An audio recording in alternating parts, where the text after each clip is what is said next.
Good morning students. उत्पादन संभावना वक्र प्रोडक्शन पॉसिबिलिटी कर्व, जिसको पीपीसी के नाम से जाना जाता है, क्या होता है? जैसा कि नाम से ही क्लियर, उत्पादन संभावना वक्र यानी कि कोई ऐसा वक्र जो क्या करता है, वस्तुओं के उत्पादन की संभावना को दर्शाता है।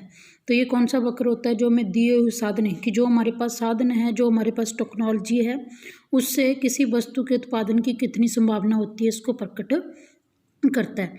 इसे उत्पादन संभावना सीमा भी कहते हैं। क्यों कहते हैं? क्योंकि ये हमें बताता है कि इससे ज़्यादा जो है उत्पादन की अधिकतम सीमा बताता है कि इससे ज़्यादा हम उत्पादन नहीं कर सकते। इसको रूपांतरण रेखा भी कहा जाता है, ट्रांसफर लाइन कहा जाता है। क्यों कहा जाता है? क्योंकि यदि हमें पता है कि हमारे पास साधन जो है सीमित है, तो इसलिए यदि हमें एक वस्तु का उत्पादन बढ़ाना है तो हमें क्या करना पड़ेगा? दूसरी वस्तु के उत्पादन में से कुछ साधनों को घटाकर पहली वस्तु के उत्पादन पर लगाने पड़ेंगे। तो ये हमारा जो उत्पादन संभावना वक्र है, इसके लिए हम कुछ मान्यता लेते हैं कि हमारे साधन स्थिर हैं। स्थिर का मतलब उनमें कोई चेंज नहीं किया जा सकता, और जितने भी हमारे साधन हैं उनका पूर्ण व कुशलतम उपयोग हो रहा है, यानी कि जितना वो प्रोडक्शन कर सकते हैं उतना कर रहे हैं। टेक्नोलॉजी में कोई परिवर्तन नहीं होता, स्थिर टेक्नोलॉजी है। और दो वस्तुओं के संयोग को दर्शाता है।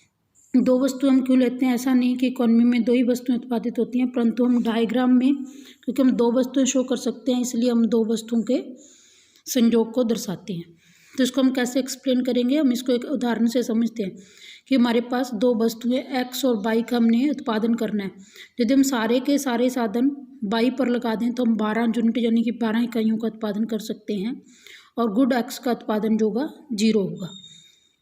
यदि हम एक्स के उत्पादन को बढ़ाना चाहते हैं तो हमें क्या करना पड़ेगा? वाई के उत्पादन को कम करना पड़ेगा। यदि हम सारे साधन एक्स पर लगा देते हैं तो वाई का उत्पादन क्या होगा? 0 होगा। और इन कम्बिनेशन को जब हम लाएंगे तो ये जो हमारा कर्व बनता है, इसको हम क्या बोलते हैं? प्रोडक्शन पॉसिबिलिटी कर्व, जो हमें क्या बताता है कि अलग अलग उत्पादन की संभावना को दर्शाता है कि हम इन साधनों के द्वारा कितना कितना प्रोडक्शन कर सकते हैं। इस वक्र की दो विशेषताएं रहती हैं। इसका ढलान नीचे की ओर होता है। नीचे की ओर का मतलब क्या है कि हम दोनों वस्तुओं का उत्पादन एक साथ नहीं बढ़ा सकते, और ये मूल बिंदु की ओर नतोदर होता है। प्रोडक्शन पॉसिबिलिटी कर्व में खिसकाव कैसे हो सकता है, इसको चेंज कैसे किया जा सकता है? तो उत्पादन संभावना वक्र में खिसकाव दो तरह से हो सकता है, साधनों में परिवर्तन और टेक्नोलॉजी में परिवर्तन के द्वारा। साधनों में परिवर्तन, साधनों में क्या हो सकता है? या तो वृद्धि होगी या फिर साधनों में कमी होगी।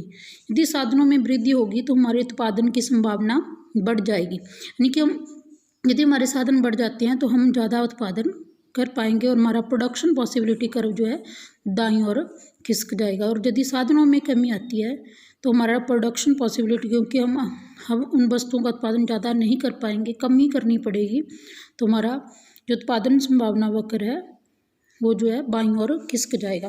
टेक्नोलॉजी में परिवर्तन, टेक्नोलॉजी में 3 तरह के परिवर्तन हो सकते हैं। हो सकता है कि एक्स वस्तु के लिए अच्छी तकनीक आ जाए तो क्या होगा? वाई वस्तु का उत्पादन उतना ही रहेगा, परंतु एक्स का उत्पादन बढ़ जाएगा। वाई के लिए अच्छी टेक्नोलॉजी आ जाए तो एक्स का उत्पादन उतना ही रहेगा, परंतु वाई का उत्पादन बढ़ जाएगा। और दोनों ही वस्तुओं के लिए यदि हमारे पास कुशल तकनीक आती है तो क्या होगा? दोनों वस्तुओं का प्रोडक्शन बढ़ जाएगा। छोटी छोटी दो बातें हम करते हैं। अवसर लागत, अवसर लागत क्या होती है कि जो हमने दूसरा सर्वश्रेष्ठ विकल्प त्यागा है उसकी लागत होती है। मान लीजिए हम गेहूं और चना दोनों बो सकते हैं। यदि हमने गेहूं बोया है और चने के रूप में जो हमने त्याग किया वो उस गेहूं की क्या है? अवसर लागत है। सीमांत अवसर लागत क्या होती है कि एक्स वस्तु की एक अतिरिक्त इकाई का उत्पादन करने के लिए वाई वस्तु में जो हमने कमी की है वो क्या होती है? उसकी सीमांत अवसर लागत होती है। Thank you.